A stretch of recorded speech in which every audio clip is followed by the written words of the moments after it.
నిరీక్షణ prayer house మరియు centre సంఘముల తరపున సమస్తము సాధ్యపరచగల యేసుక్రీస్తు నామములో మీ అందరికీ నా శుభములు.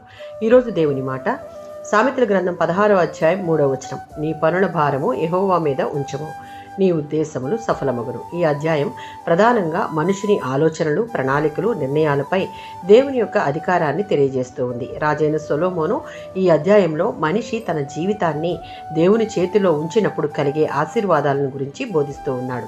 నీ పనుల భారము యెహోవా మీద ఉంచుము అనగా మన పనులు, నిర్ణయాలు, సేవ, కుటుంబం, భవిష్యత్తు, బాధలు, ఆశలు అన్నింటినీ దేవుని చేతిలో ఉంచడం అనగా మనము మన బలముపై కాకుండా దేవుని చిత్తంపై ఆధారపడాలి అని వాక్యం సెలవిస్తూ ఉంది. మన పనుల భారము ఆయనకు అప్పగించడం అనగా భారాన్ని దేవునిపై వేయడం, పూర్తిగా నమ్మి ఆయన చిత్తానికి లోబడడం. అంటే ప్రభువా, నా జీవితాన్ని నీవే నడిపించు అని చెప్పగలగడం.